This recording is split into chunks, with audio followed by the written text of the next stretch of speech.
right. I believe this means we are live. Ladies and gentlemen, boys and girls, tech fans of all shapes and sorts and sizes and persuasions, welcome to another episode of the Monday Morning Tech Chat Show on the SGGQA podcast channel. I'm Juan Carlos Bagnell, aka Some Gadget Guy, the SGG of this terribly named podcast series. But the QA, that is obviously the important part, stands for question and answer. We like to make this an interactive conversation. And I have no show this week. So here's this week's episode is going to be a bit on the rambly side as I explain some of my process and how a strategy that I have been looking forward to, a topic and a strategy for coverage that I've been looking forward to for years now, has probably just fallen apart.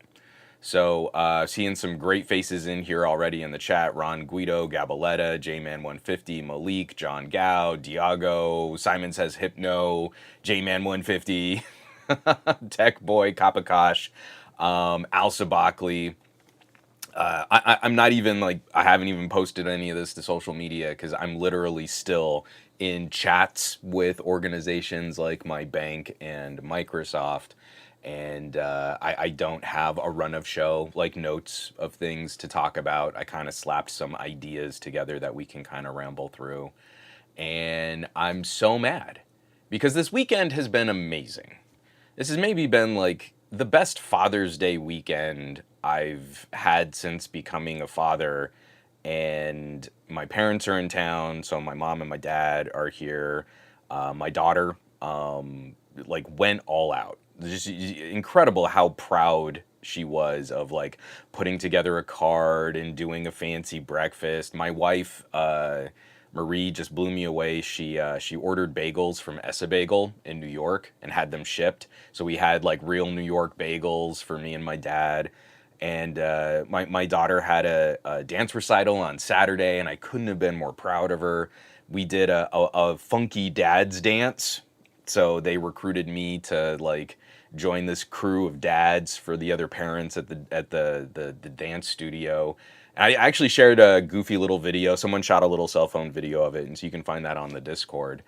And it was just so much fun. This weekend was amazing. Last night, yesterday for Father's Day, we went and did a hike in Malibu Canyon with my folks and my wife and my daughter, and then there was a cover of a concert in the park with a Foo Fighters cover band. Awesome. We were just eating terrible food at food trucks and listening to people cover the Foo Fighters out like a gorgeous evening in Southern California, and it was really delightful. So I haven't pushed this episode of the podcast on social media because I wake up this morning, I'm starting to look at links and what do I want to do for the news block and what are we going to cover for the gadget block, and I'm checking in on things, and I get this email from Microsoft. Hey, you're not getting a Surface laptop. Or wait a minute. I ordered, I was one of the first people on the planet to order your most expensive configuration of Surface laptop. What's going on? So, we're going to just jump right into all of this. Microsoft does their whole Copilot Plus event, and companies like HP and Dell and Lenovo, they all come out just swinging. These are our Copilot Plus laptops. And I'm looking at all the configurations, and the one that I think I really need to jump on as a reviewer is the configuration that more closely resembles the test machines that TK and I got to play with down in San Diego. Now, let's go ahead and air the dirty laundry. The folks at Qualcomm were trying to set up these influencer events. So we're there with some TikTokers and we're there with some legit benchmarkers. It's like a spread of different kinds of tech conversations. I know we always kind of get lumped in as influencers. TK and I are not influencers. We don't do the social media, hey guys, check this out, isn't this so fun kind of stuff. TK and I are nuts and bolts tinkerer kind of guys. We really like to see how far can we push this machine? What can we do with it? And we're not laboratory reviewers like Gamers Nexus or Hardware Unbox, but we skirt more towards that direction. I'm wanting to show you sort of the practical application and then talk about some of the other issues, and then that's a review. That's not me just, hey guys, I'm doing a fun dance. Isn't Microsoft so neat? So that is content and that is entertainment. I'm not that entertaining. I'm a pretty good dancer. I did the dad's dance at my daughter's recital. But that's not how we talk about laptops, right? I always hated those, hey, it's the Surface Pro commercial from Microsoft. And instead of telling you anything about the Surface Pro, it's people dancing. I think that's stupid. And I'm so glad that commercials like that usually flop. Like, it works when it's an iPod. It doesn't work for anything else. So they make this big announcement, and the one configuration that I want to jump on is the ludicrously expensive Surface laptop with 64 gigs of RAM. This is a $2,500 machine. And like, I guess we're doing this. That is a ridiculous amount of money to spend for the RAM upgrade. But that's the configuration I want to review. And I am genuinely looking at this machine to replace a massive desktop workstation. So why not? Let's just go for it. I really think the 32 gigabyte would be fine for my actual production needs. And the amount of multitasking I'm really doing on this workstation right now, the kinds of games I'm playing, yada, yada, yada. 32 would probably be fine, but Qualcomm showed TK and I 64 gigabytes of RAM configurations. That's what we've been basing a lot of our performance testing on, and a lot of our benchmarking and the results we want to be able to say. So would there have been some differences, or I don't want to have to play that game. Qualcomm showed us 64 gigabytes of RAM. That's what I ordered. And again, this is one of the frustrations of being sort of a medium-sized YouTube channel that doesn't do the entertaining-y stuff. Is like, I get kind of tired of being dragged into influencer events and then having companies go radio silent. I have a great working relationship with MediaTek. I love going to their conferences. If I reach out to them and ask a question, I get a reply. So Qualcomm gets real into the friendliness of sending TK and I down to San Diego. And then I follow up and they're like, hey, so if there are any opportunities, if you're working with any partners, if there's like a loaner machine, I'd love to jump on to sort of the first wave of content. Radio silence. And like, I understand what I am and I understand what my tier is, but after a point, I got to stop working with companies that can't even reply to a message. Even if it's something as stupid as that ridiculous, insulting PR speak, don't worry, we've got you on the list, when we know that means I'm never going to get hardware from you, would at least be the smallest token effort just to acknowledge my existence. And I don't get it. Qualcomm sent me down to San Diego, toured me around their facilities. I got to speak to engineers. I'm trying to put together videos and editorials. I've been talking up Windows on ARM for years. I know one video from me isn't going to do 1 million views, but I'm the guy that's doing 5 or 6 videos that maybe one video does 5,000 views and maybe another video does 50,000 views, but it's constant to some of the more techie side of this conversation. So this is like sucking all the wind out of my sails. Qualcomm's not going to work with me. That's fine. MediaTek might eventually come out with their play sometime later in the year or early next year. And when they start making Copilot Plus compatible chips, I'll probably be able to get a reply from them and just say like, hey, who are you working with? What would be some like good information to share with the audience? Like some kind of back and forth. And the folks in MediaTek will be on it. Because in the United States, MediaTek isn't the number one. So they actually make the effort. They're not too big to care. So I know I'm not going to get anything from Qualcomm. I like, this is going to be a machine for me. It's not that I want to play with a loaner machine because I just want to, get a quick YouTube hit. This is really something that I'm looking at living with. This is really something that I'm looking at using to cover Windows, to talk about software, when I occasionally do things like, hey, this is a cool little thing I learned about DaVinci Resolve. That's the machine I'm going to be screen recording. It's got to be sort of a hero unit, right? We talk about what's the hero unit in this kind of a thing. This is going to be a machine that shows up regularly. in all kinds of different coverage. And it seems like Microsoft especially used to value stuff like that. But somewhere around like that Surface Pro 9S Q3, like even Microsoft is like, okay, cool, well, yeah, maybe if we got something, we can try and like send something your way. And you're like, I don't get what this relationship is supposed to look like. If you just want one big video that gets a million views, and often, let's be honest, like especially around that era, Microsoft would get a video that gets a million views, but then it would be someone saying, "Don't buy this thing," but you got a million views. What great publicity of your product! A million people watching to go, "Yeah, you're right. I shouldn't buy that thing." I put in an order for the Surface laptop by default. It's the machine that has 64 gigabytes of RAM. That's the main reason why I put in the order. So the day I put in the pre-order, everything looks like it's good to go. What was it?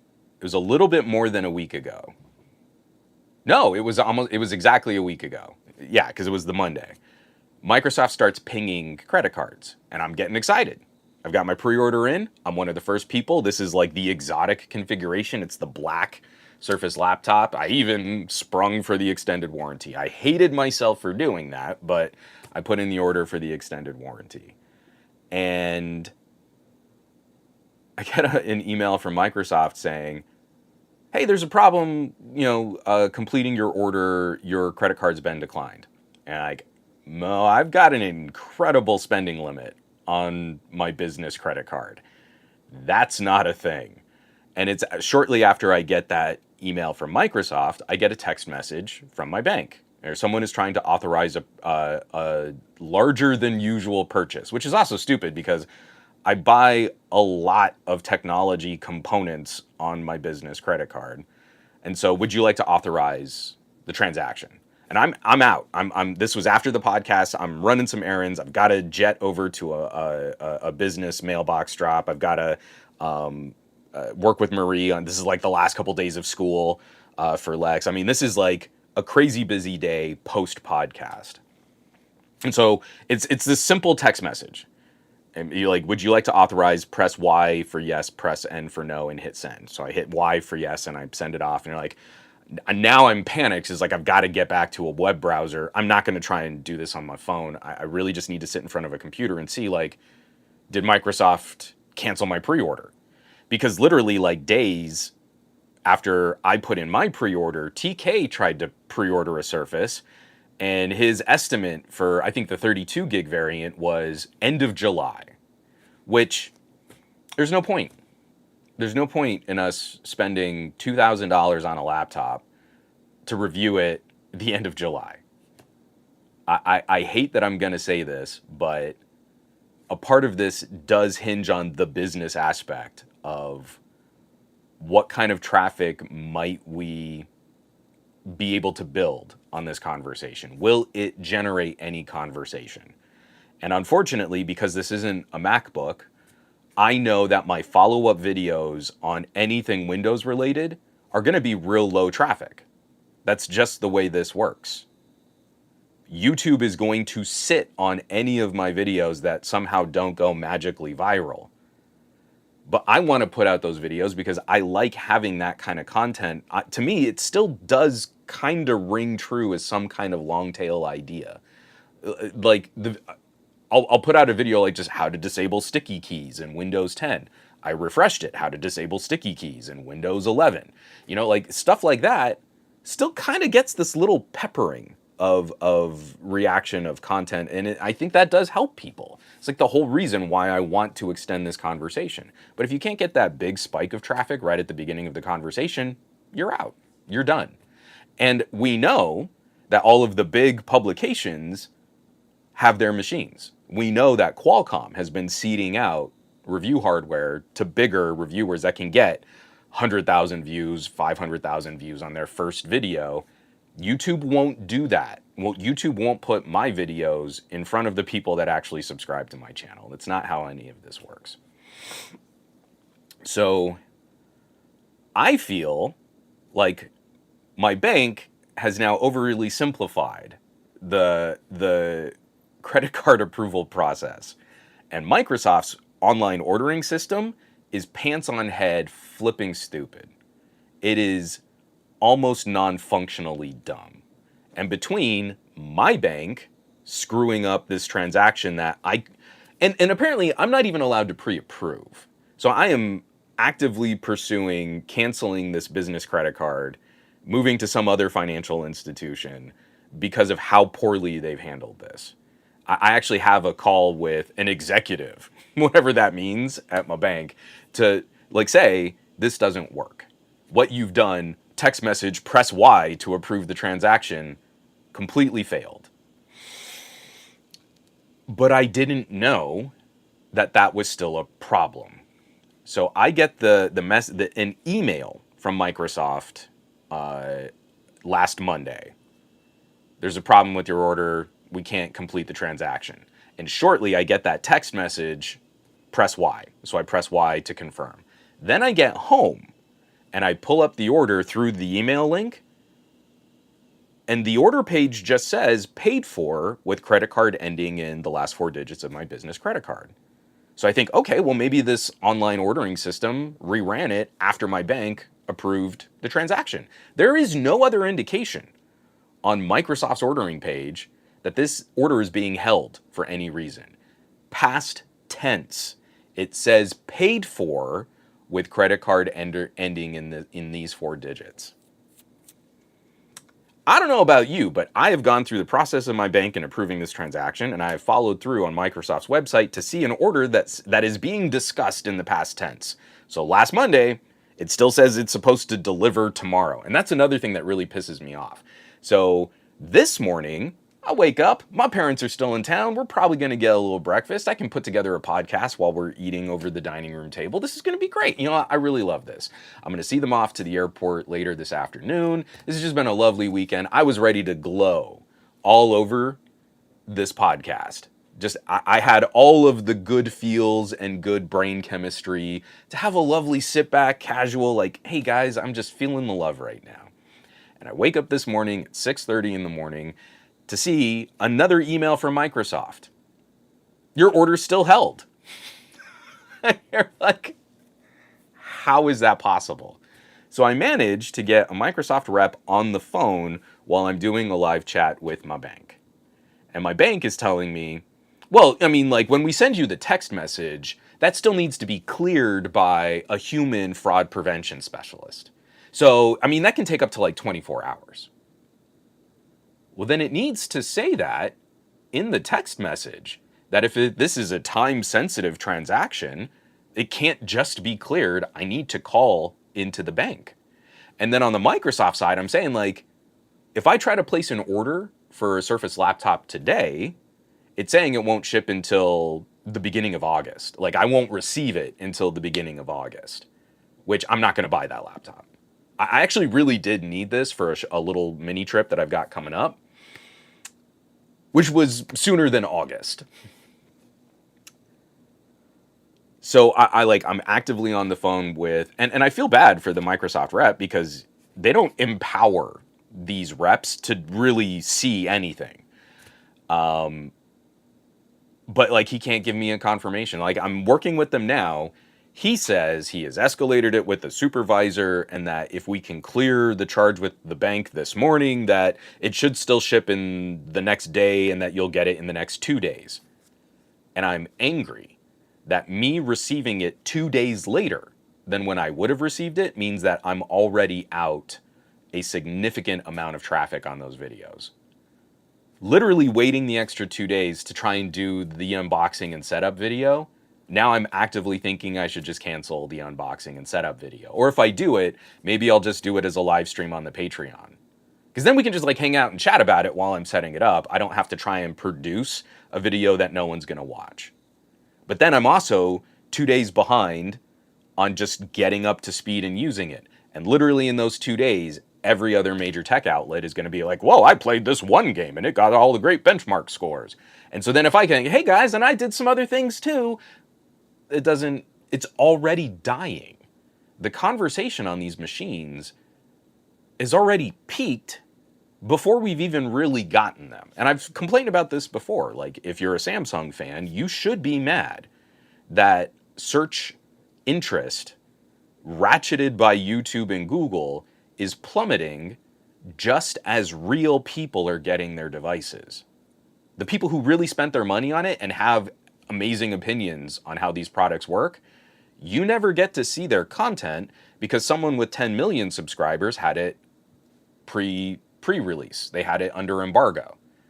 And those people have a vested interest in making sure that the companies that give them traffic, because then they make more money, are happy with their content.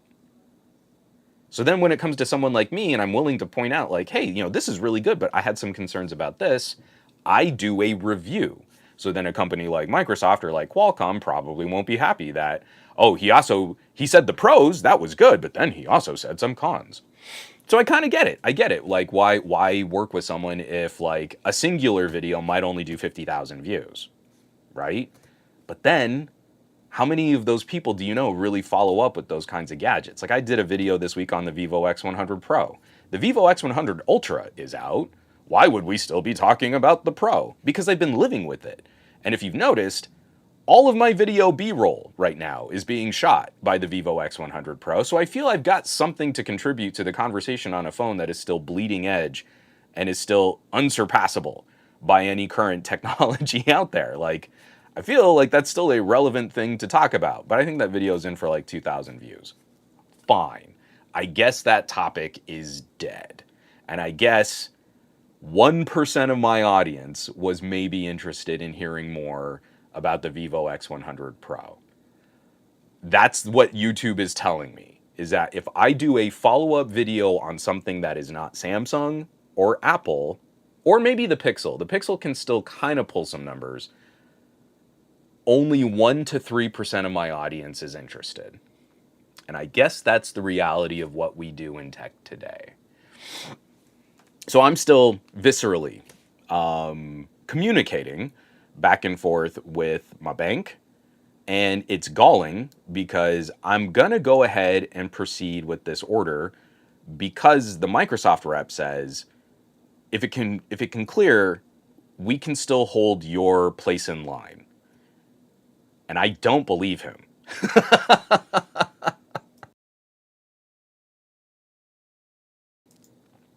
I genuinely don't believe someone in the order fulfillment side, at the lowest level of the order fulfillment side at Microsoft, has been given any insight into their warehouse distribution, what's going on. They say, I'm still going to get delayed probably by 2 days, just because of how they're processing the orders and that mine didn't process when it was supposed to. But they're saying like, okay, well, if it can process, then we'll pack it and ship it on the day you were supposed to have received it. And that can still work for the other project that I've got coming up. But it also means that like the most expensive configuration that Microsoft sells and one of the most expensive Windows on ARM laptops sold at launch is already a dying topic as I'm getting my hands on it. And there is no business recouping. Like, there's no traffic coming to those videos. There's no support. There's no audience retention. There's no new viewers who are really gonna, jump into a video like that. Unless I do something really hinky, or I really try to game it or clickbait it or something like that. And I'm too tired. I'm too tired to play those kinds of stupid games with that kind of content. So I don't know. I'm going to be keeping a close eye over the next day to see if Microsoft really can get me a tracking number. If I don't have a tracking number by the end of tomorrow, then I'm probably going to cancel that order and just shop around, because over the next couple days, I imagine there are going to be a handful of these machines that might show up at Best Buy or Costco. Like, TK is getting the Asus from Costco. Now, TK putting in his pre-order at Costco later than I did, he'll probably get his Asus before I get my Surface if they do ship it.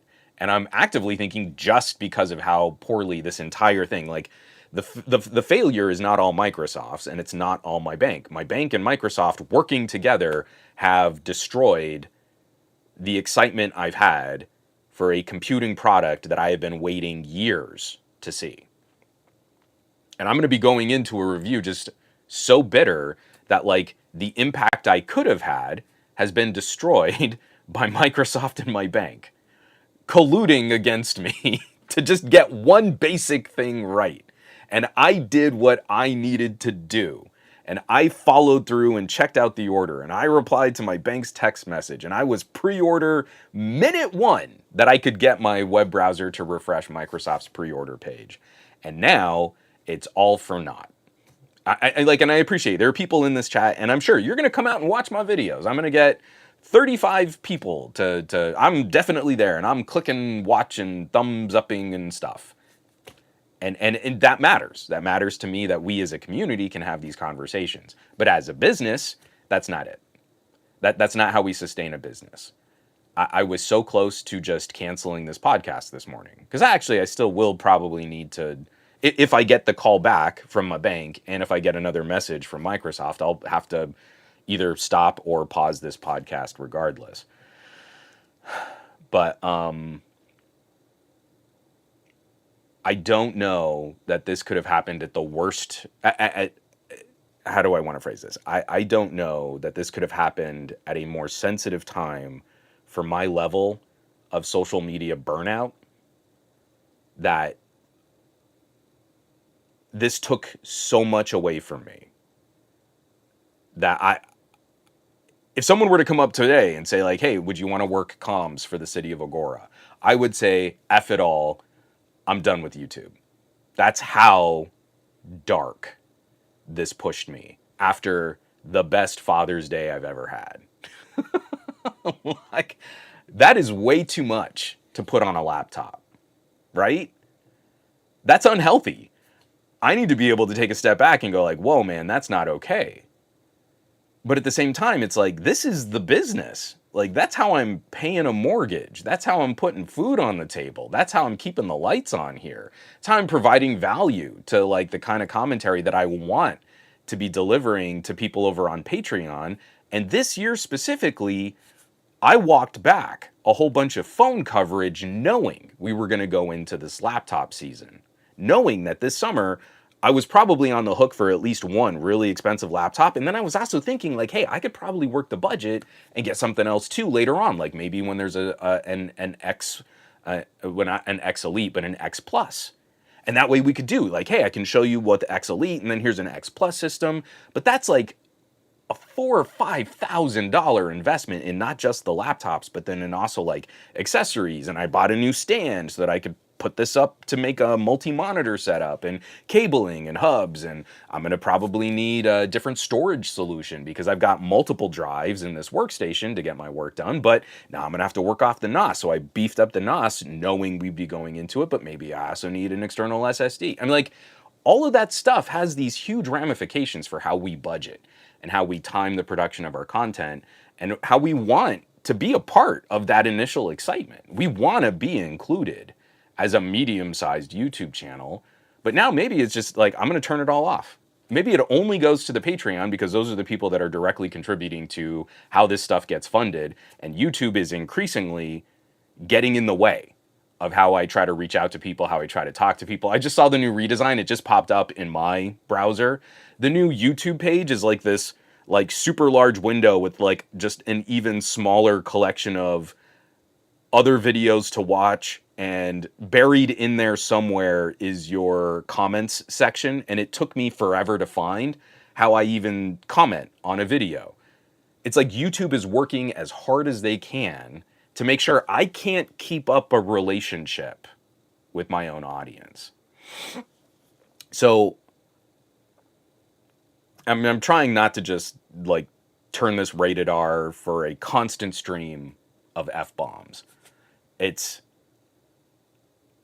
absolutely catastrophic for what I was planning to do with the summer for this kind of coverage. I don't know how to handle this in a healthy fashion. Let me take a drink of water here. My voice is handling this surprisingly well considering the stress level right now.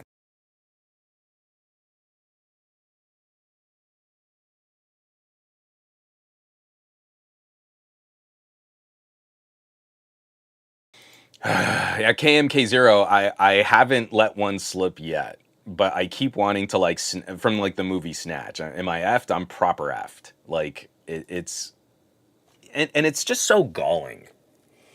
I'm in the middle of this chat and I've approved the transaction and I'm taking the Microsoft rep as the experiment, like, hey, we can get this shipped. And then I get this little chipper like, well, and I see that the transaction's gone through. Isn't that great? Like, if I could reach through this phone and throttle this poor young woman who is trying to be happy and bright and chipper, that she's just to help solve my problem. And you're like, your bank is responsible for this being the biggest headache of my year. And it will probably cost me a not insignificant amount of money based on the disruption of what my videos would have been, the traffic that I would have gotten, and there is no way for me to conceptualize this for you. I need someone so far above you to yell at that I'm going to ruin their day in some way resembling how you have ruined my summer. And I just need them to feel that pain and for it to cost your bank money that one of your higher paid executives is on the phone having to deal with me. Or I could send you an invoice.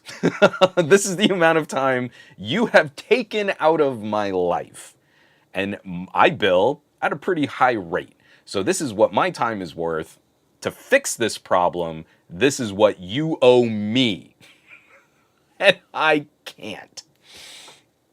It's like you go down like just that dark spiral of wish fulfillment fantasies of like, maybe I can take them to small claims court. I don't know. At this point, I'm ready to just start lighting sticks of dynamite, metaphorically. So the plan right now is I do need some kind of Windows on ARM machine. If Microsoft can't get this moved and I can't find one to buy, then that means my coverage doesn't start until the end of June. And I don't know what to do about that. I don't know how to handle that. I really don't. So, I mean, there are going to be other follow-up machines too, like other companies, like Acer. You know, I've been having some fun conversations with the folks at Acer, and they'll probably launch their system sometime middle of July. And it would be kind of cool to do a follow-up, like, well, this is what Acer is doing, and this is the price for this, and that's the components for that. But like the utter frustration of having committed this much money, which would have been 3 or 4 phones. No, like 2 or 3 premium tier phones worth of coverage. Had I been buying phones like the Xiaomi 14 Ultra or the Oppo, maybe the X100 Ultra, all of those phones got put on hold because I knew I was going to be in for at least $2,000, maybe more. And then Microsoft's configuration came out to 2,500. So if I cancel that and I just get in line and wait for something like the Asus, I might follow TK. This is what it's so ridiculous. And before I can even complete the review, whether or not the Surface laptop is a fantastic laptop, I am actively campaigning against anyone buying that configuration, unless you know for a fact that you need 64 gigabytes of RAM. That Microsoft configuration is $2,500. TK is getting an Asus with an OLED with more ports for connectivity, a full-sized HDMI that he can connect a monitor to, and 32 gigabytes of RAM with 1 terabyte of storage for $1,300. That machine has an OLED, has more ports, has the same amount of storage. I believe it's the same 80 series X Elite chip. And he's going to get it for a little more than $1,000 off. what I'm paying for a 64 gig Surface. He's getting it for almost a little bit more than half the price of Microsoft's Surface laptop.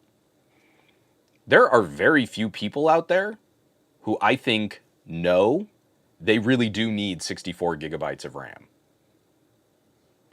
Even at my most extreme multitasking, there are very few times I think I've gotten close to hitting the 64 gigs of RAM in my massive workstation.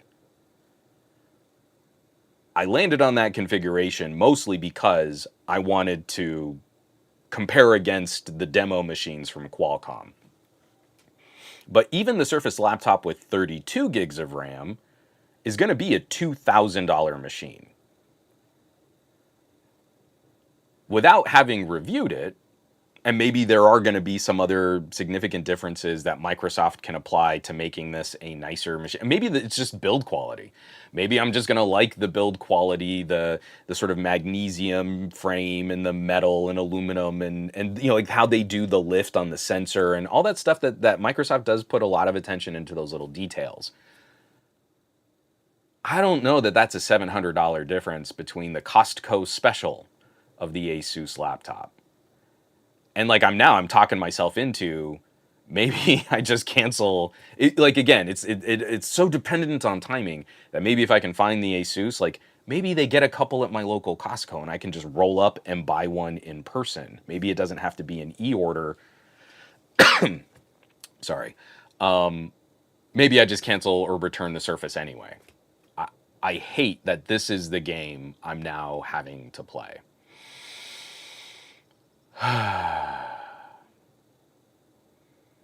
Oh, Chop is saying, but how about the Lenovo one with the 1000 nit OLED? I like what Lenovo is doing, and I really like the Think products, but again, there's kind of a tax on the exacting build quality of a ThinkPad is also, I think it's like the second most expensive configuration that you can get for sort of normal stuff. Like Samsung is selling the most expensive machine with 16 gigs of RAM. Microsoft is selling the most expensive, fully spec'd out configuration at 64 gigs of RAM, and then the Lenovo I think is the most expensive that you can configure up to 32. I really do like Lenovo machines. I really do like the build quality on ThinkPads, but if I had to make all of those choices, I think I would be okay. You know, like again, maybe sacrificing, maybe the chassis is a little bit lighter or a little flexier on the Asus, and that would be fine. Like, again, the internal hardware, I'd get the X Elite chip, I'd get 32 gigs of RAM, I'd get a terabyte of storage, and I'd get an OLED instead of an LCD from the Surface. The ThinkPad matching all of that with an even brighter OLED but the same RAM and storage, I doubt is going to be $1,300. So if I'm already not going to get the search traffic of Microsoft Surface, which isn't that great, I don't know that that situation is going to work out any better with Lenovo. And so I might as well go Asus. Like, in fact, the more I kind of keep talking through the different options and configurations and what the features are, I think the Asus just makes a lot more sense than the Surface laptop. If you want to get the Surface Pro, that's a different conversation. Like, you want a tablet that can do some cool stuff, that's great. But I needed something, I'm going to the more traditional laptop form factor to save a little bit of money, but then also because I want something that's a little bit more robust, that literally just has an additional port on it. You know, like that's how lean we're getting in the world of tech evolution and tech advancement. And this is a computer. I want it to be a computer. Like, I want it to fit into this workspace that I've created to like do content and streaming and video editing and production and team meetings and all the stuff that we need to rely on our computers for. So I am just gutted. Like, this could not have fallen apart in a worse way. And Kapakash, that Asus is a killer. I mean, seriously, like, one of the things, like, I was also holding on to the Surface thinking, like, hey, maybe at some time after we get through, like, the first week of reviews and stuff, like, I could even see, like, what if TK and I did a swap? Like, I'm going to have to rely on this machine. We're going to have to wipe these out, just do local accounts. Like, it just gets really complicated. But then also, like, hey, that'd have been cool. TK can spend some time with the Surface and I can spend some time with the Asus, and then we'd be able to compare and contrast. But now, thanks to Microsoft and my bank, like that plan is done too. Again, it's like, you see how, like, you pull one thread and the entire thing completely unravels, and there is no conceivable way, there is no way to get back to the schedule that I had in mind. This throws the entire summer off from what I wanted it to be. And I'm gonna be going into it bitter as shit, instead of the most excited I've ever been for a new traditional laptop or desktop computing product. I've never been so close to just canceling the whole channel. Literally just pulling the plug and walking away and shopping my resume at PR and at advertising agencies, maybe start doing some not-for-profit work, anything. Like, I've never been so burnt out and so close to having the anticipation finally fulfilled and then to just have it taken away.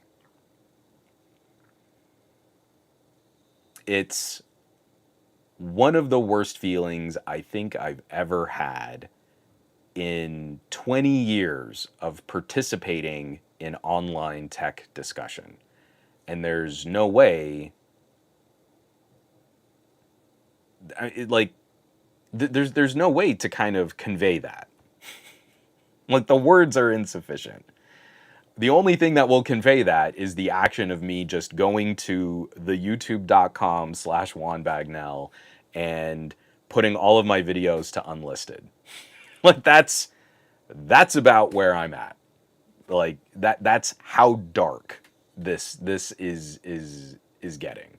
Let me take a drink of coffee and maybe we can salvage some other kind of conversation for the rest of this. And also because, like, I don't have a run of show. I spent all morning dealing with my bank and Microsoft. I don't really have anything else, like, planned to talk about. So we can ramble through some other stuff. But yeah, you know, that's where we're at.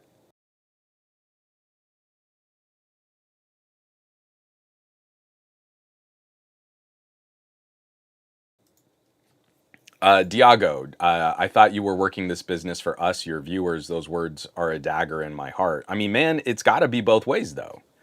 Diago, I mean, like, I appreciate the people that do turn up and show up and have these kinds of conversations with me. I started this channel to have conversations about technology, not to just be a singular authority that gives you the last word on it. I like being an Andy Rooney, if you remember 60 Minutes. I like being a bit of a provocateur, but then also the whole point is maybe we all learn something together if we're having this exchange.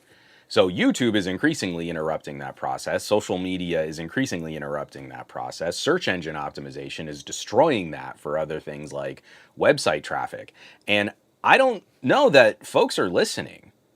I have been on this podcast almost every week of the last 2 years talking about things like the ratcheting, the vice grip, the pressure that your YouTube content creators are under. And how many of them have walked away? How many examples do I need to keep presenting to you of medium-sized, large, and mega-sized channels that say, you know what, I'm done, I'm out?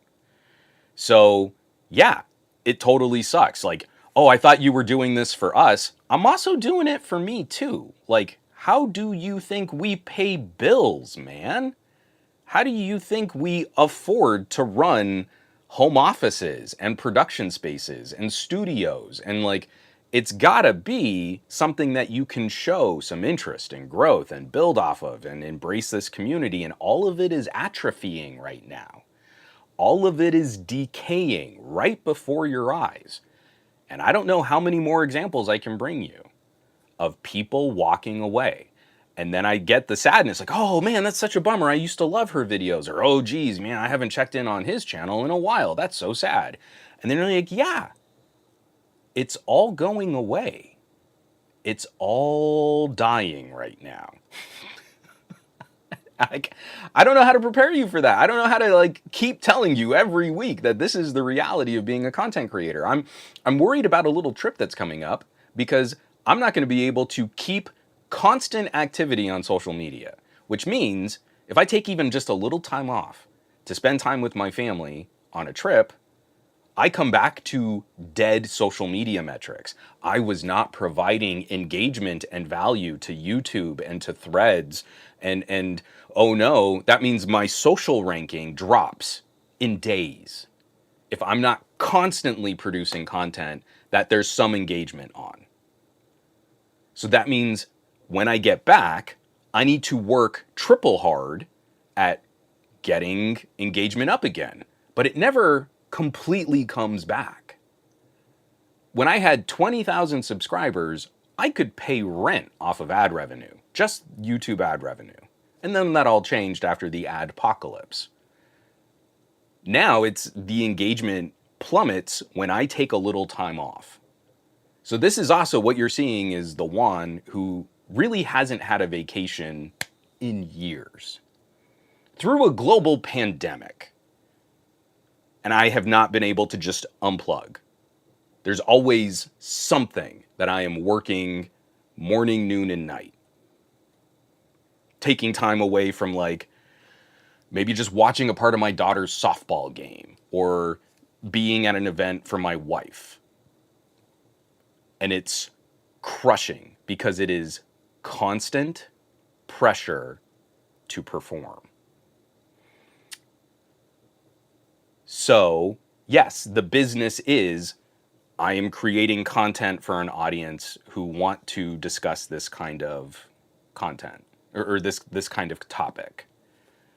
But it also needs, at some point, needs to come back my way too. This is not altruism. I'm not doing this for the funsies. Like, this is a part of an established tech conversation where I have been a reporter, an editor, a video editor, like Pocket Now, I was a senior editor. Reviews, I was a host and a producer. Newegg, I was a producer and a host. Like, it all needs to sort of fit together. It needs to be mutually beneficial. So, so yeah, it's really gross. It's really gross. I'm not killing the channel, but like I said, like this is the closest I've ever gotten. And then if I get a reply, and I'm sorry, Diago, I'm not trying to pick on you here, man, but like I get a reply like, "Oh, but what about us?" You're like, "Yes, I am trying to keep you attached to the content you enjoy." And when people in the tech space don't believe us, that we're losing more content creators and that the platforms are getting increasingly punitive about things like taking a week off for our mental health, and people shrug that off. Like, you think about it, every time you hear someone say like, "Oh, you know, for my mental health," and like, "Oh," you get that immediate like, "Oh, how weak." You got a grind set. You got to keep at it, nose to the grindstone. You got that grind set. You got to keep going. You just push through. You're like, "I only sleep like 2 hours a day." And then that person disappears a week later because they burned out too. There is no hustle grind set. But again, it's like, y'all don't seem to believe us that it's getting really bad. You've got experts in technology topics who are instead, you know, it's not really worth it to spend this much time trying to do good, educated, helpful videos on cybersecurity. So instead, I'm going to talk about anime. And that's fun. We all have fun. But like, you just lost a cybersecurity specialist. A cybersecurity specialist couldn't make these videos profitable in a time where more people than ever need help securing their data, maybe dealing with AI issues on their new PCs that They're screenshotting all their stuff. And then I come out and say, hey, maybe Windows recall is a bad idea. And literally the second video I'm going to do on my new laptop is how to turn off Windows recall.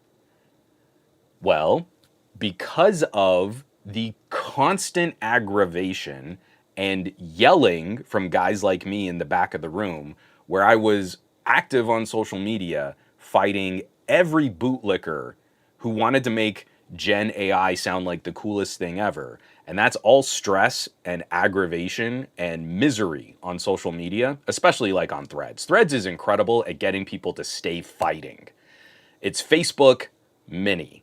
That's all it is. It's the same algorithms that gin up the same controversy, the same fake debate, and they pair you with people who are submoronic, who think they know what they're talking about. And then it's just an unceasing and unending dance of smashing your face against your keyboard because this person has 3 times the number of followers and their hot take is blitheringly stupid. And if you can at least just get in there to correct for a few of the more rational people who might stumble upon a reply to that, you feel like maybe you've helped, but honestly, you really haven't. You're fighting an uphill battle, an upstream war of just constant stupidity.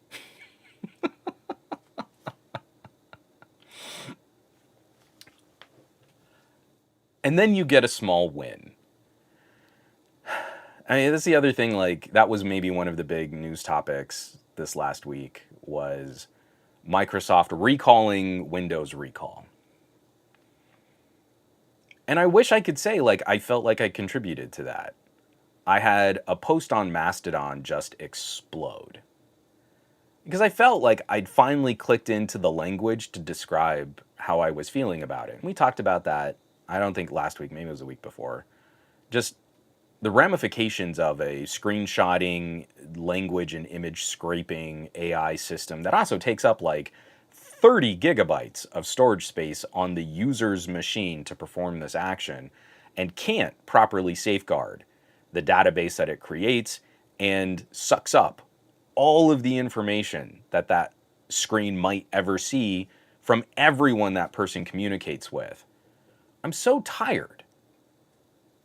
I'm so tired of raising my hand in the back of the class with the small YouTube channel that I have and saying, hey, I don't think that's a good idea. And I really think consumers are going to think your implementation of this is a bad idea too. And then consumers think it's a bad idea. And I have a whole bunch of techies going, oh, but you just don't understand it. Like, I'm pretty sure I understand it. And then you get to the point where it's Microsoft has recalled it. So now what's the tone of, like, even from the AI bros, like the people who are bullish on this like AI stuff, which I think is still another investor rug pull. Well, but Microsoft is doing the responsible thing now. And like, you could have listened to us before. We did this with Apple trying to build a backdoor into the iPhone. And I was called all kinds of really hateful and hurtful names because I said, hey guys, I appreciate what you're saying you're trying to stop. But I think that's a pretty bad way to do it. I think this is a bad idea. And I think a lot of people are probably not going to like it. And again, Apple bootlickers came running out to call me every kind of hateful name they could think of because obviously me disagreeing with Apple meant that I wanted to hurt people. The only reason I could possibly have to disagree with Apple is if I was a terrible person who was trying to abuse others. And then the EU shot it down. And then Germany said, whoa, no, we are not only not going to let this happen, but German regulators are now actively fighting EU politicians on this battle of consumer privacy and encryption. We know that there's this like running theme that like the EU is often against things like consumer encryption on laptops and phones and things like that. But now they're having this visceral debate about a right to privacy that includes encrypting content, encrypting media, and encrypting communications. And their regulators are in active disagreement with their politicians.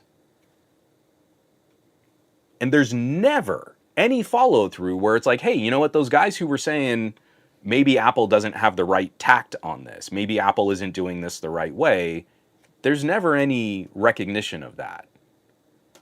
I still have a YouTube video full of people calling me terrible, terrible names. Most of those I had to mute because I would have been responsible for strikes on my YouTube channel if the language got too dark in my comments. It would have still been on me. So most of those now have been muted and removed. But let me tell you, to mute and remove them, I had to go through every single one of them.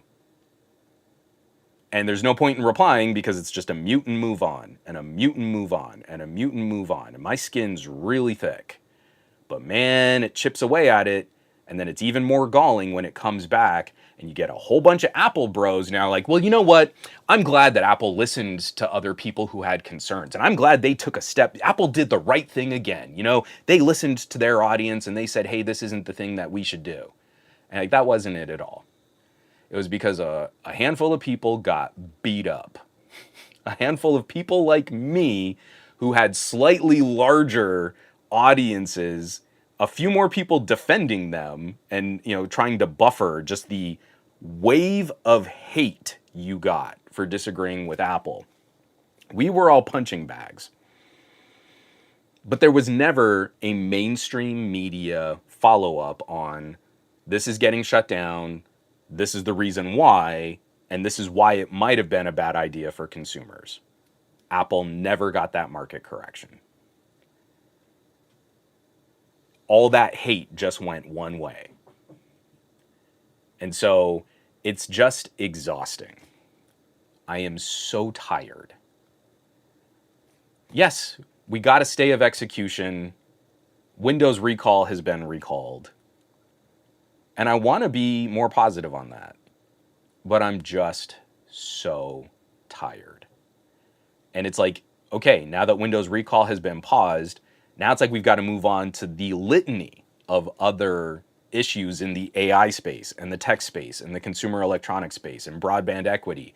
And will we be able to institute net neutrality rules, or will all those be taken away again if Biden loses the election? And then what happens with, you know, broadband distribution? There are still, we don't know how many people in this country don't have access to broadband. And that's fine, but then what about the device that you actually use to connect to the internet? Can it be repaired?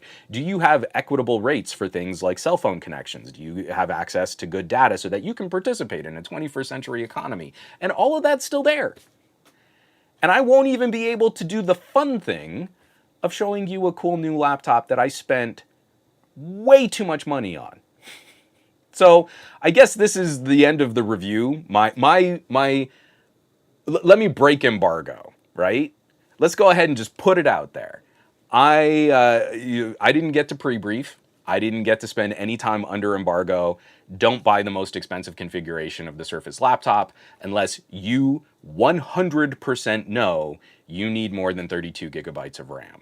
And if you only need up to 32 gigabytes of RAM, you could look at a Lenovo, a Dell, an HP, or an Asus and probably save $500 or more on a similar configuration. Unfortunately, if you're a Samsung fan, you're kind of out of luck because your 16 gigabytes of RAM Galaxy Book is going to be about the same price as the Asus. So kudos there. Oh, and you have UFS storage. So if you wanted to someday upgrade the storage of your Galaxy Book, you'll never be able to. There's the review. Don't buy it.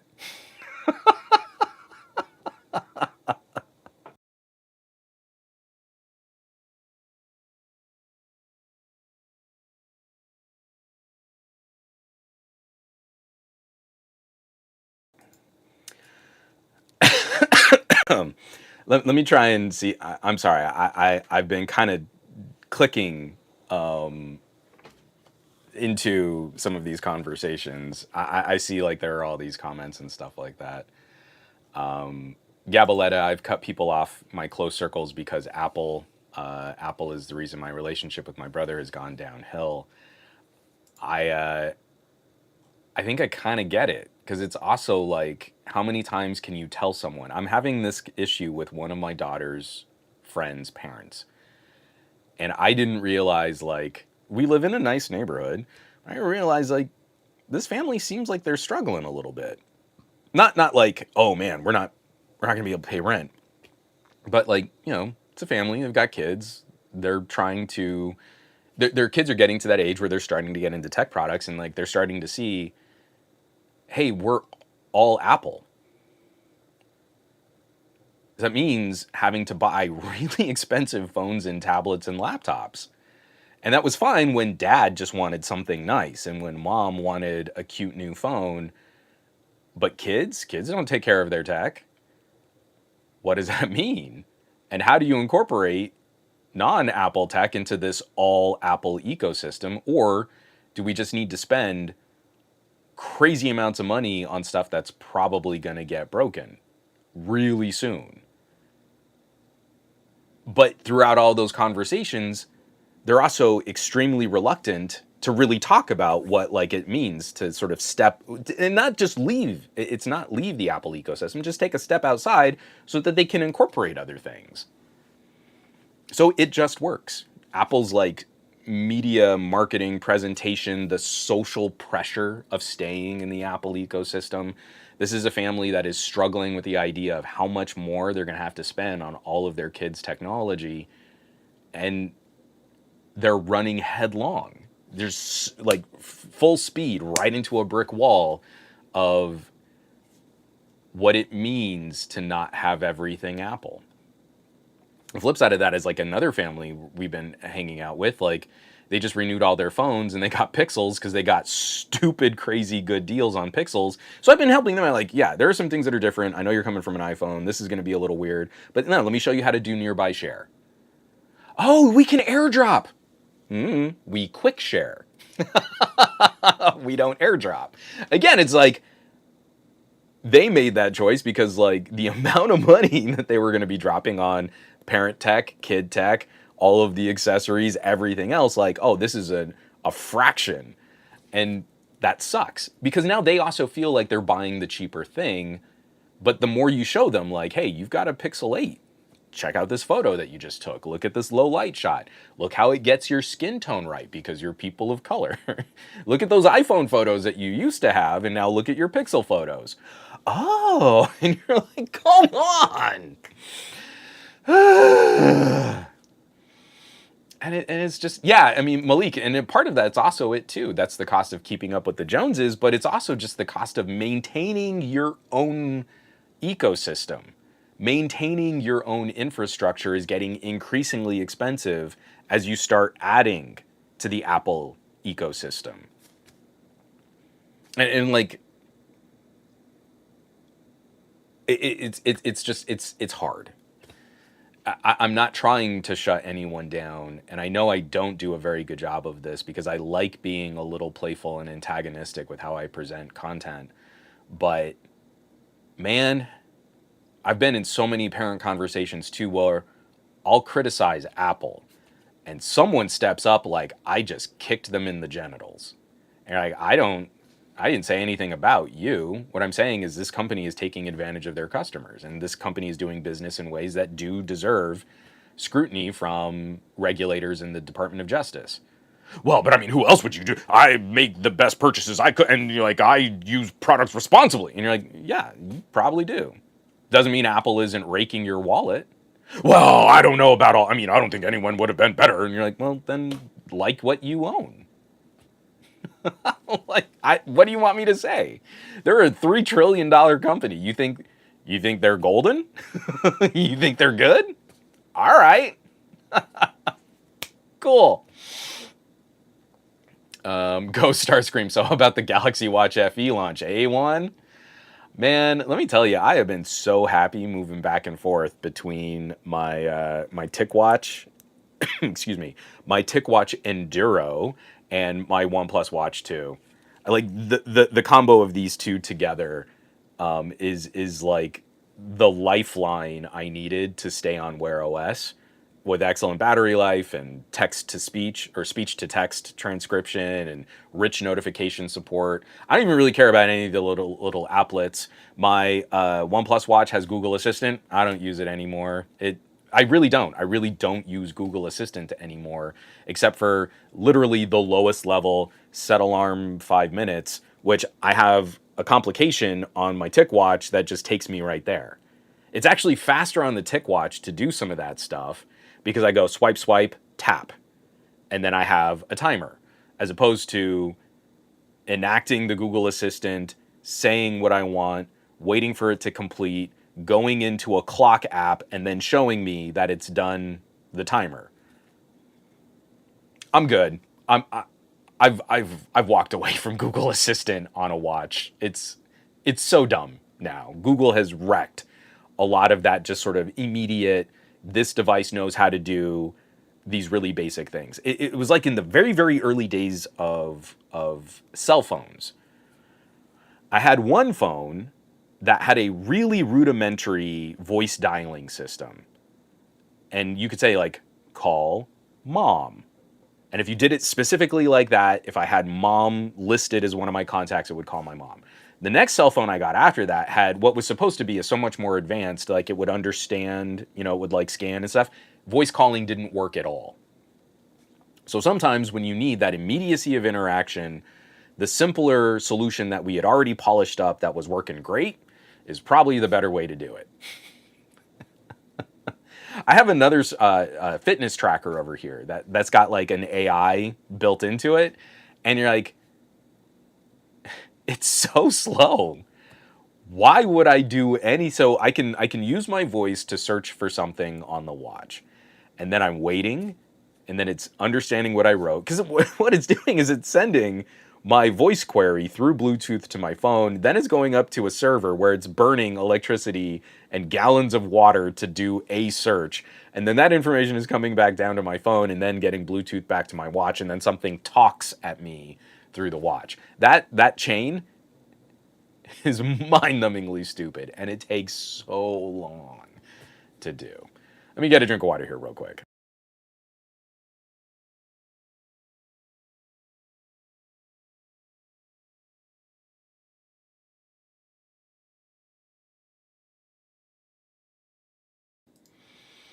Yeah, Dave Burns, the family that flipped their iPhone. So Dave says those folks really truly believe in voting with their wallets. That's legitimately their theory of change. But that's just it. Is like it's one of the only things you have to affect change on products is to take it seriously when you want to do business with someone else. So this family, and we're pretty close with this family, without talking to me, it wasn't like I planted this seed or I poisoned this well. And in fact, now that they know what I do, they're like, "Oh, we should have asked you," or "Oh, this Galaxy," or "Oh, this iPhone," or "Oh, this Pixel." And you're like, I mean, but yes, talk to me in the future because I think I could help. They did it on their own. Like they went into a carrier store. They looked at how much all of this was going to cost per month. They had one kid who was getting ready to start taking a cell phone, and one kid who's just on a little smartwatch, like a phone watch thing to track kids. And they're like, holy cow, the prices here are significantly different. And so they voted with their wallets. And I was shocked. I was so impressed that like they weren't so attached to one ecosystem that they couldn't just leave. Think about how we talk about average consumers and like, well, they're sheep. They'll never leave one ecosystem for another. And you're like, actually, people do it every day.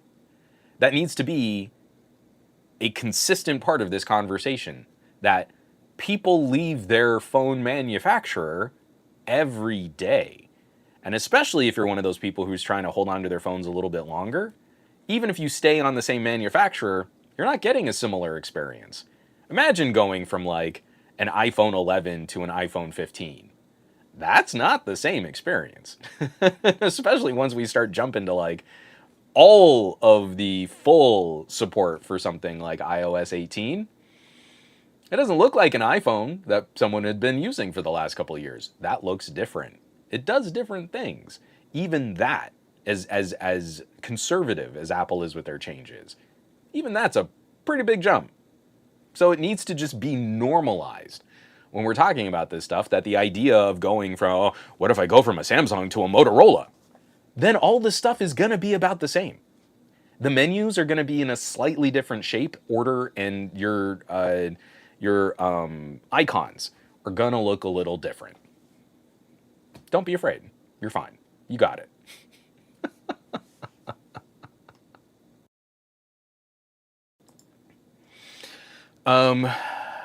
So yeah, we kind of touched on Windows recall getting recalled. I'll be curious to see how Microsoft brings it back, because I feel like this was a panic response to making AI seem cool. And I think Microsoft rushed a feature, because there are already apps that do this. I forget what they're called. There's one on the Mac that's supposed to be pretty good. But you know, like, you set up the app and it warns you and it sets up all this stuff and it tells you, hey, we're going to take this chunk of your storage and this is what it's going to be responsible for. And that's the thing that I think pisses me off about Apple the most, is if Apple were to rip off that feature, you would just agree to it while setting up the OS and signing into your terms of service. But if you install an app that does it, it gives you all these permissions that you need to agree to. It tries to scare you, warn you, hey, this is what it's going to do.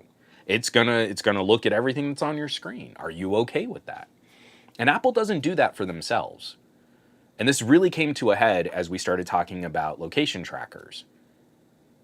If you have an iPhone, as you set up the iPhone, it's so funny. I just watched another video on someone setting up iOS 17. And they get to the screen that says, do you want us to use your location? And the guy setting up the phone, and you just so agree to that. And just agree to that. With no, like, there are a lot of services that tap into your location and how you share your location with Apple. And there was no pause. No commentary, no examination. Like, he's talking about other security features, and this is how Apple protects you for this, and this is how Apple does that. Oh, location, just go ahead and agree. And then you get in and you start setting up your Face ID and blah, blah, blah, blah. And you're like, that was it. That was the entire Find My network onboarding process. That was how it communicates with location trackers and AirTags, how your headphones are going to be tracked, how your GPS data is getting uploaded, how it looks for every Wi-Fi network that it can see, and it uploads that information to Apple servers too. It not only is you supplying your location data, but it narcs on everyone else's location data too. And the most we got was, you just agree.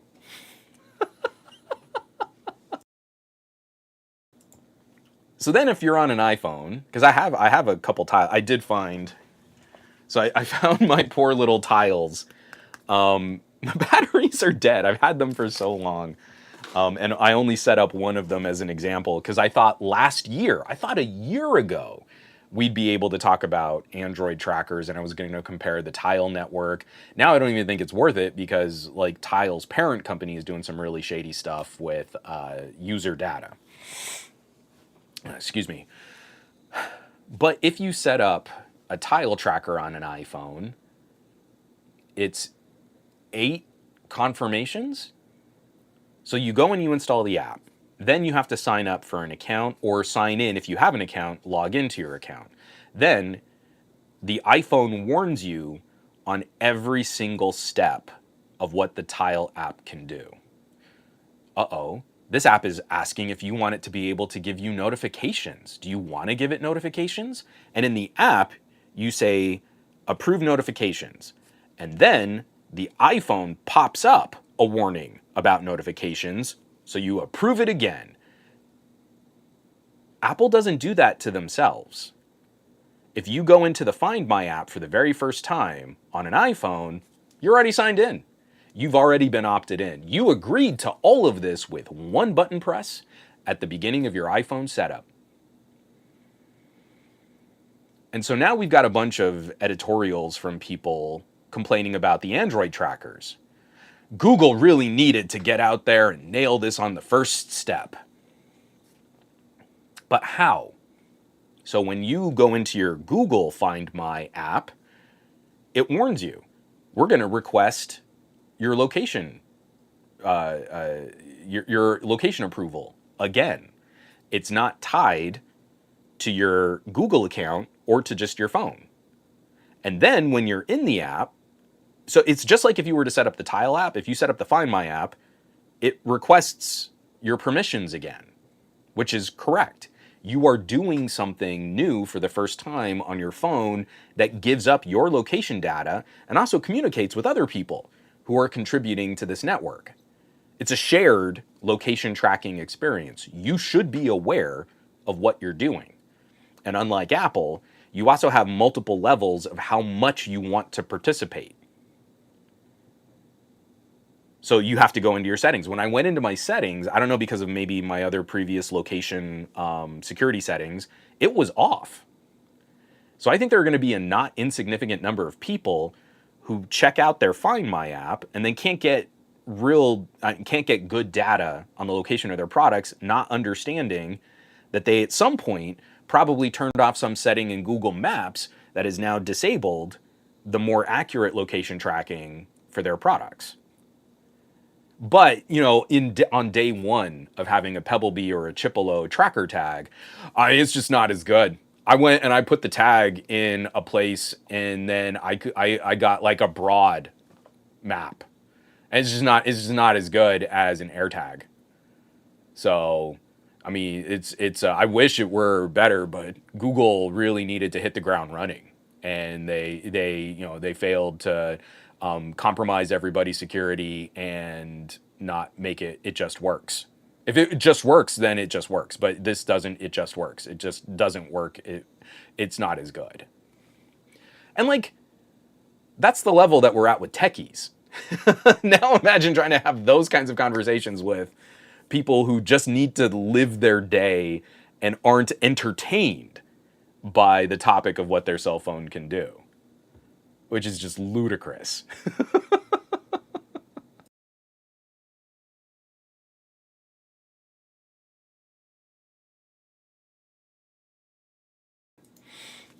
So I guess what I think we should probably start doing is wrapping up this angry diatribe of crankiness with one last weekly disappointment from tech conversations over the last couple days.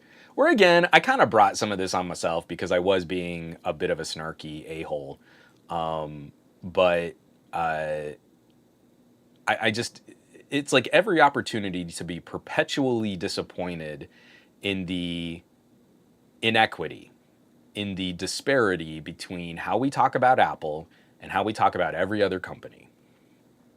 And so I knew this one was going to go poorly. And I called it, and I have the receipts to show that I wasn't just putting out a bad hot take and then I got savaged for it. That was one of the responses that I got on this one. So when Apple announced their AI initiative, they put up a graphic of what computers were going to be supported. And the only phones being supported for Apple Intelligence, which makes me want to vomit every single time I say it because it's such a stupid confusion of the the abbreviation AI. And I hate Apple for putting stupid brand names on established technologies. But the only phones going to be supported moving forward for their on-device AI are the iPhone 15 Pros.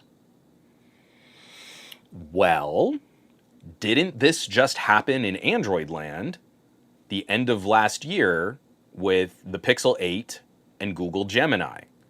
Gemini is a cloud AI and an on-device AI, but the Pixel 8 wasn't gonna get the on-device part of this. So of course, the reaction from tech reviewers, not general tech consumers and not non-techie consumers, from tech reviewers on websites with audiences, Google is failing their promise of software support on the Pixel 8. Google promised 7 years of operating system and security updates, and already the Pixel 8 is not gonna get Google Gemini. So that is Google not living up to their commitment.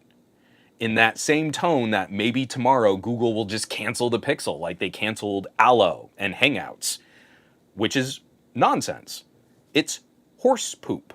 And anyone who's halfway rational could have pointed out one feature of AI is not an operating system update. Operating system update support is different than one software feature.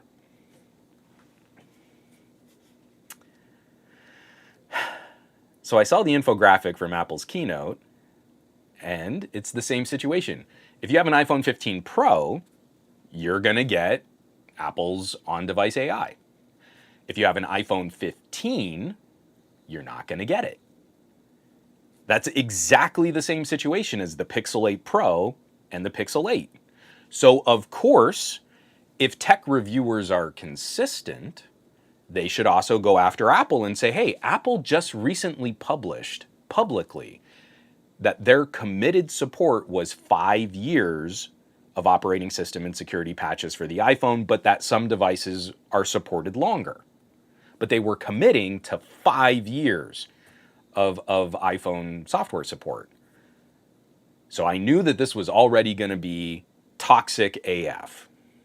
So I wrote up a post on Threads, and I literally just copy-pasted what had been said about the Pixel in one line, just saying, I don't see how we can trust Apple to live up to their commitment of 5 years of software support. And I put in the graphic from the keynote of the chips that were supported, and only the one phone chip from the iPhone 15 Pro is on that list.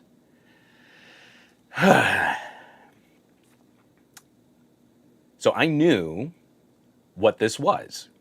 This was bait for the extremely aggressive and antagonistic base of Apple fans over on Threads. They are almost as bad as Samsung Knights used to be. If anyone questions anything Apple, they turn up. And I knew this was going to happen. So as soon as I posted that, I immediately got like 5 replies. Before I could finish my little stratagem, I got 5 replies from people telling me that this was the dumbest thing they had ever read, or it's obvious engagement bait. And I was scurrying over. So publicly on my YouTube community page, this is a place that I thought would be the least likely to get to have someone see it. I posted, hey guys, just play along. I'm doing the baitiest bait I've ever baited. This is total bait. I know what I'm doing. And it's over on the community page. You can still see it. But it's the same. It was like within minutes of posting the post over on Threads. I wanted to make sure I had a record. I know what this is, and I know what the reaction is going to be. Because this one is super obvious.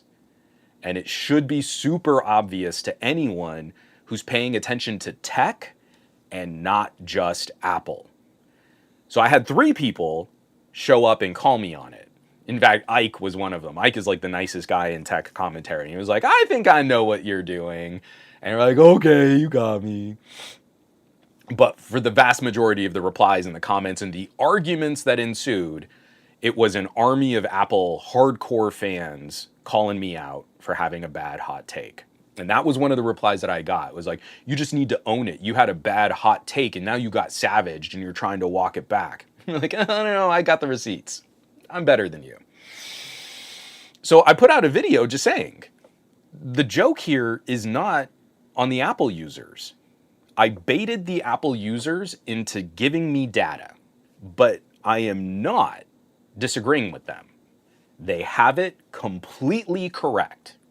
They are 100% right.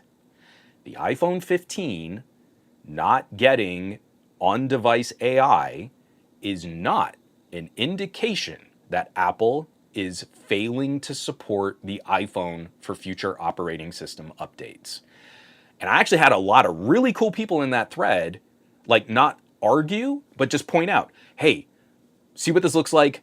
But there's the difference between one feature in Siri versus supporting the phone for security and other app updates and blah, blah, blah, blah, blah. Someone was linking like support articles from Apple's website. Another person linked like an actually pretty insightful CNET article about the differences in companies and their support.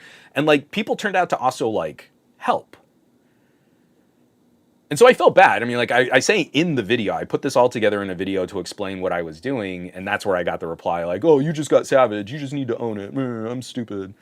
I did actually feel bad because I knew what I was doing. And I really do hope that those people who turned up to contribute, not just to say you're dumb, but to give good information, I hope their feelings weren't hurt. I went through a bunch of those comments and said, hey, you totally nailed it. Here's my follow-up. This is explaining what I'm trying to do. Those people aside, the Apple fans got even angrier when they discovered that my subterfuge also would help defend the Pixel. So they were mad at someone who was delivering a bad hot take. They were more angry that the sentiment that I was wrong could also be applied to the Pixel 8.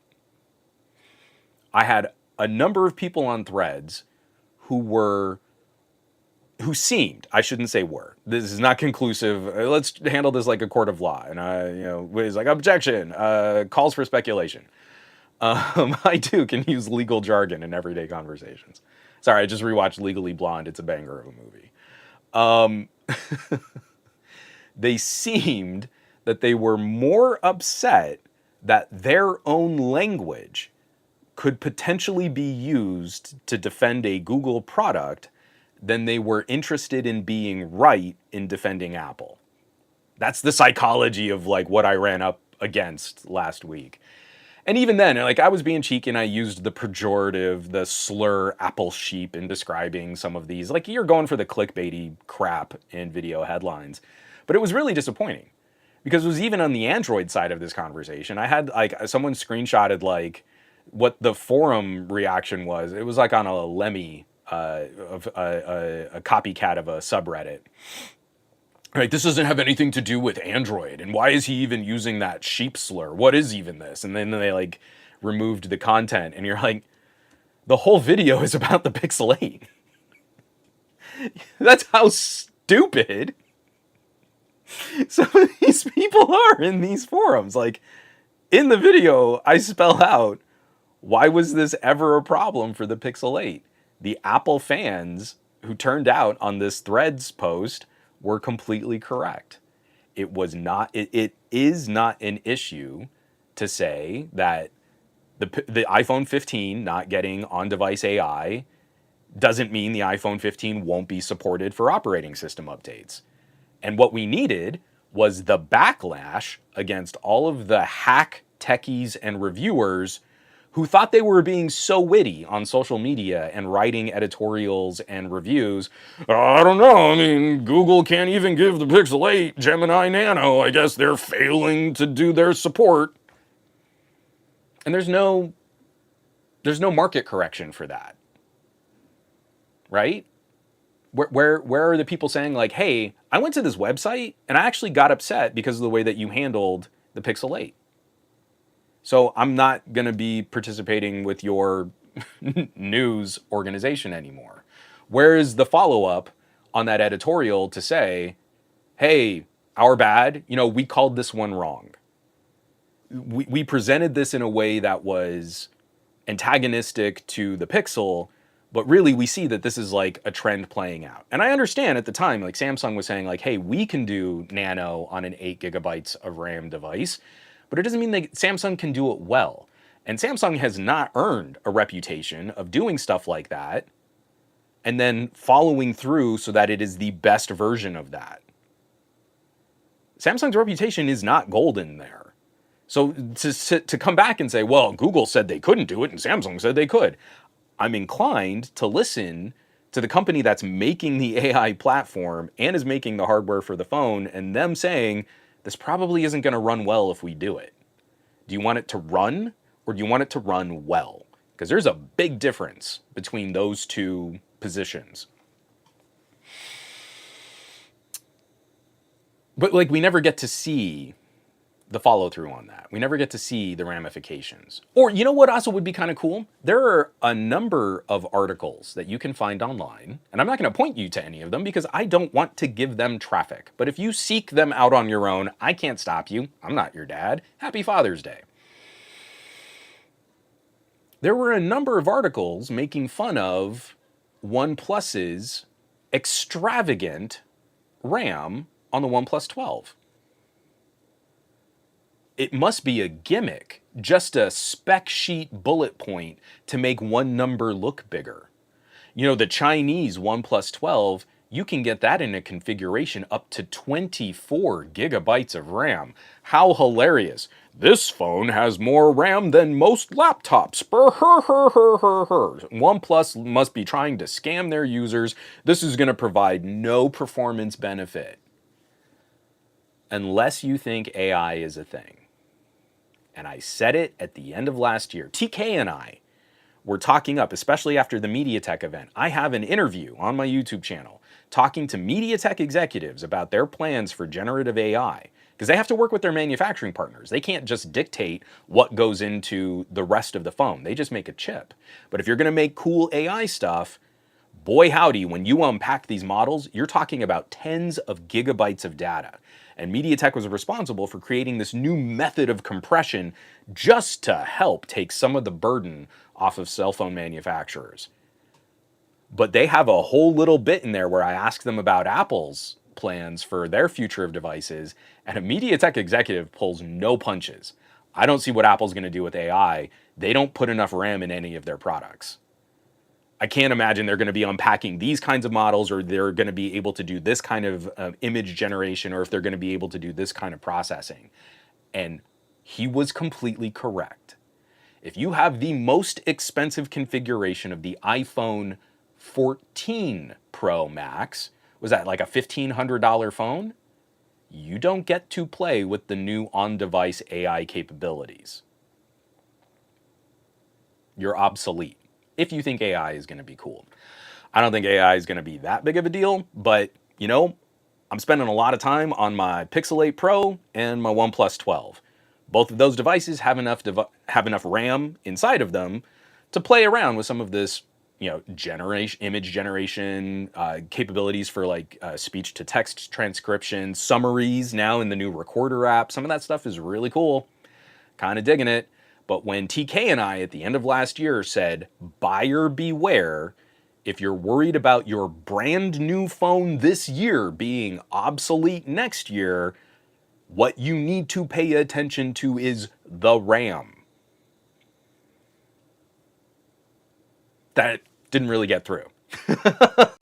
It didn't really break through anything in there. So it was pretty great. It was awesome. Yeah, Aditya, great. It's great in hindsight to come back on this, right? OnePlus were really ahead of the curve with that RAM. Dang.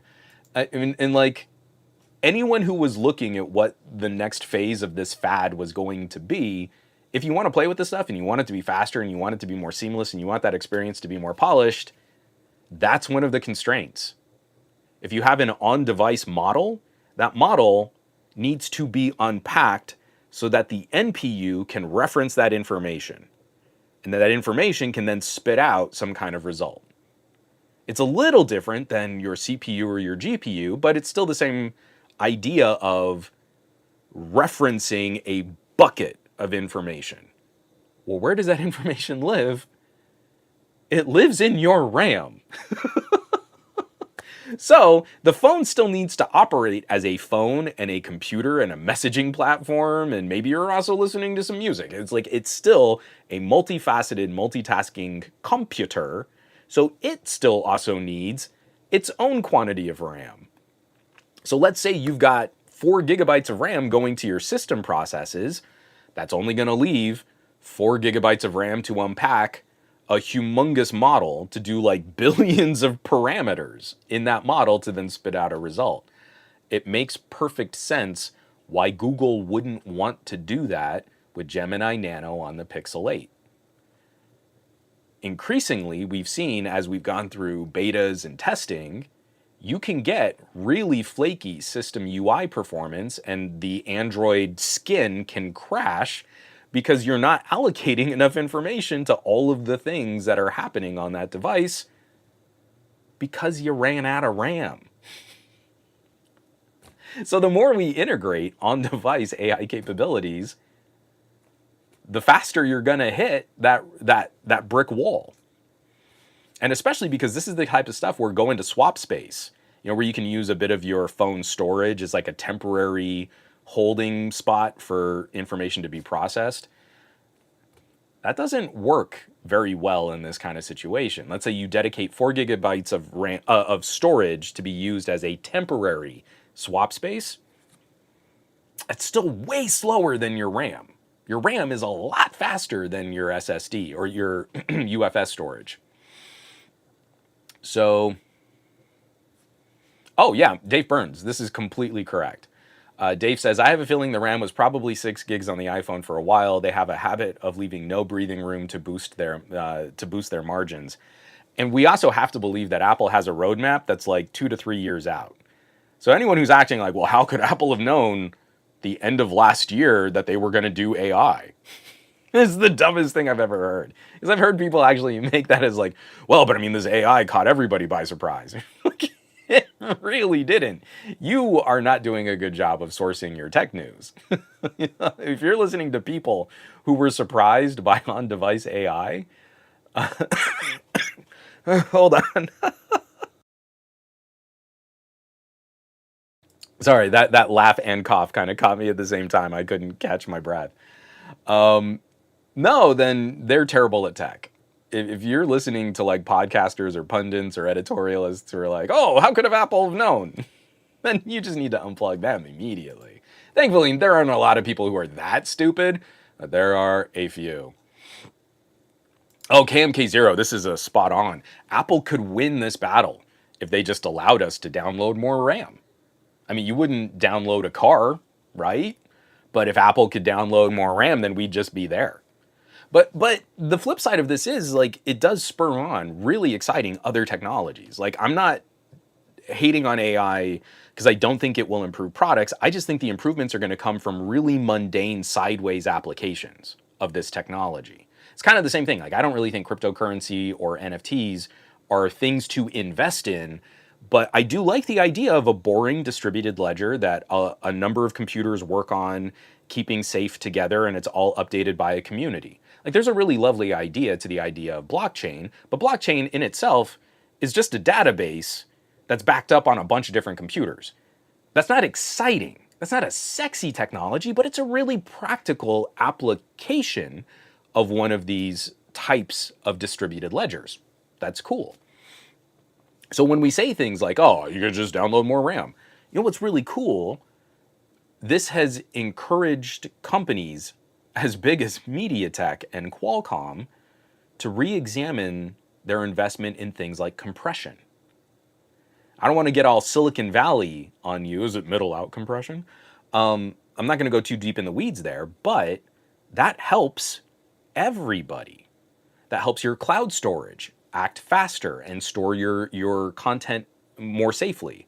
Helps your photo editing, your video editing. What we learn from trying to shrink the footprint of language learning model data in RAM on a phone with limited capabilities will teach us so much about how to better improve the interaction with data and services by using better compression. It's worth it to invest in compression for this to improve the performance of on-device AI to unpacking these large models. Well, that's not singular to just the AI. That's so exciting to think that this could be something that helps inform the next generation of video compression. Maybe this improves the bandwidth and the latency for things like remote gaming, cloud gaming. Maybe this just makes OneDrive more reliable and I don't have to worry as much about the ton of information that's getting uploaded from my Microsoft account when I make my third video about how to uninstall OneDrive from your Windows 11 PC. This has humongous ramifications in a really boring way that is going to improve so much more in just that daily interaction. And we wouldn't have gotten there if we hadn't tried to do something incredibly stupid with on-device AI. You know what I mean? It's like that's how that should be a more exciting part of this conversation. Is just like all the other things that we learn in the science and the research and the R&D and the development that goes into all of these other little things that contribute to the one dumb thing you're trying to put on my laptop. Let me take one more just drink of water here, and I think we need to start like wrapping this up. I went way longer on this than I thought I was going to. So hold on. I'm sure JM is yelling at me to hydrate here for just a sec.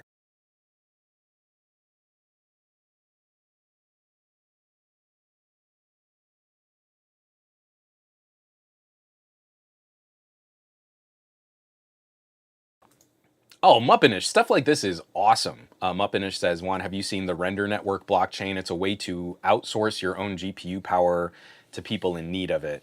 And see, again, we keep overlooking the spirit of sharing technology and sharing research.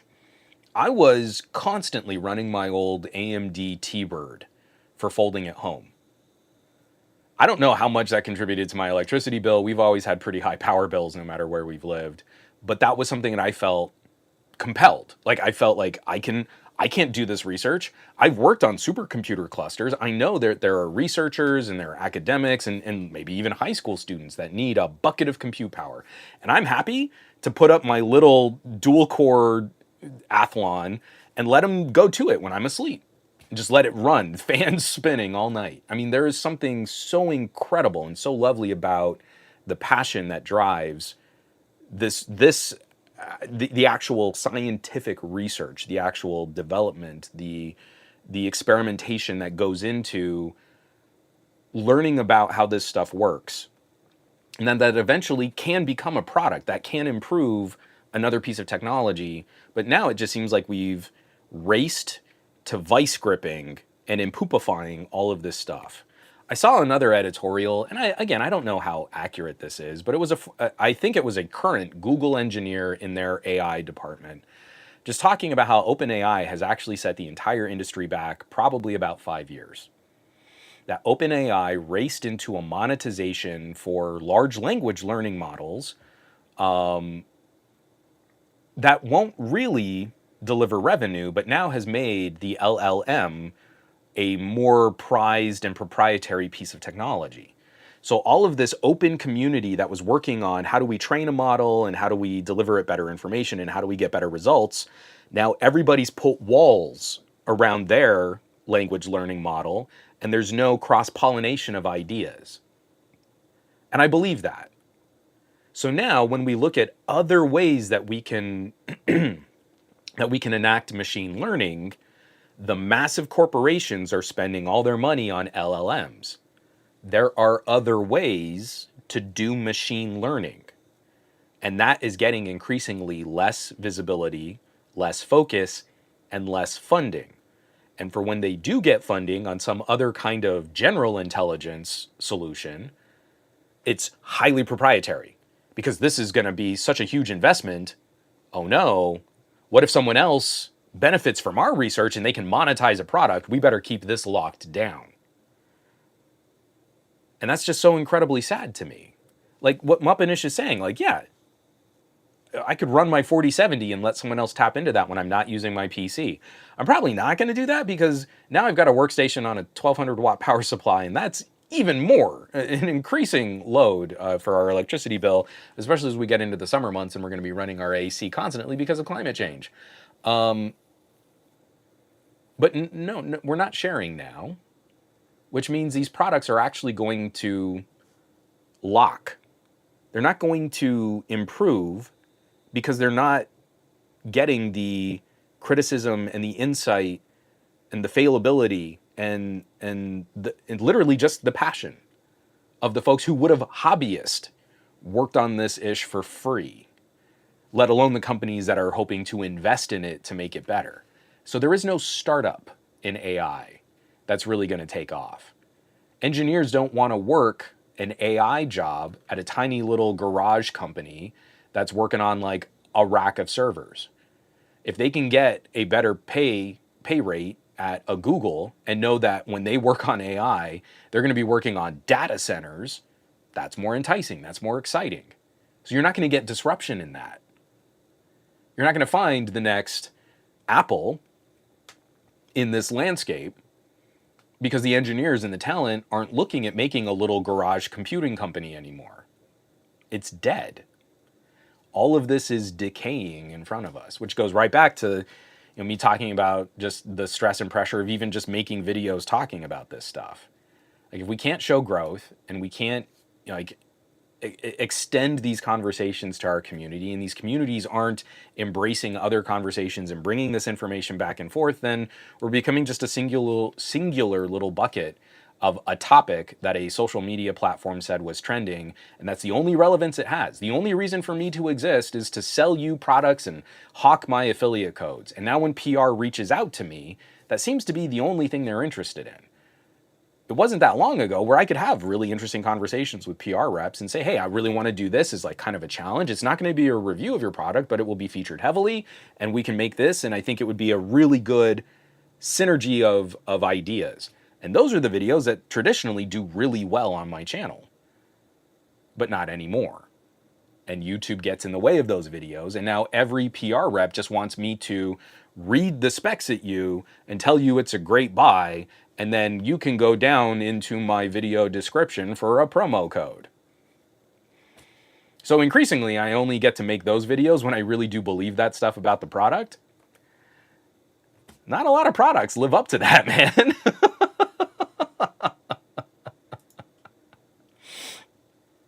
So I appreciate this. Michael Corcoran is trying to get ahead of me retiring.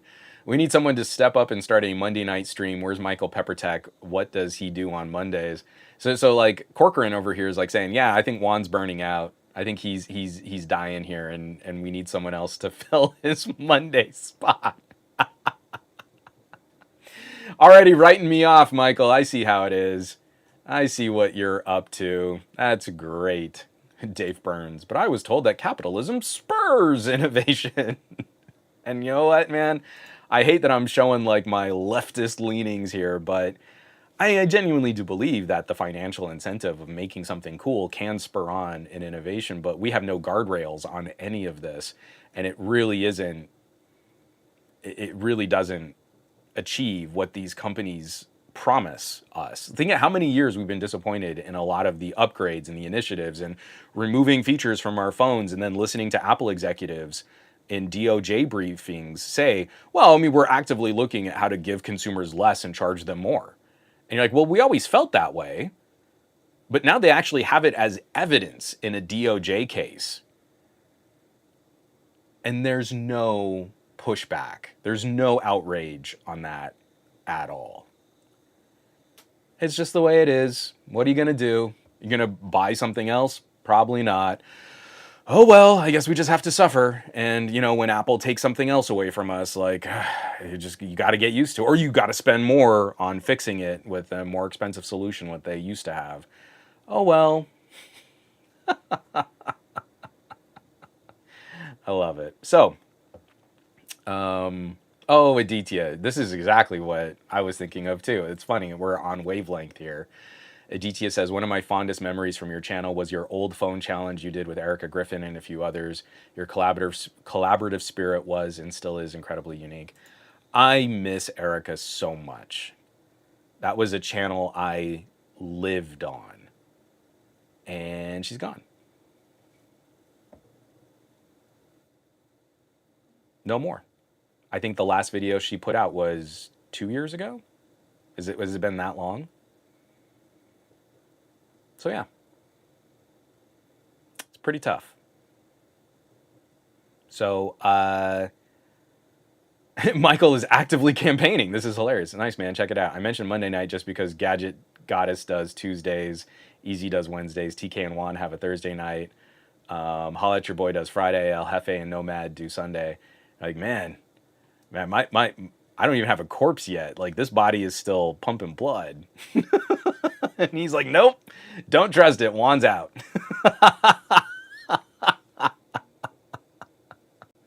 I love it. Well, folks, I hope everyone can have an incredible week.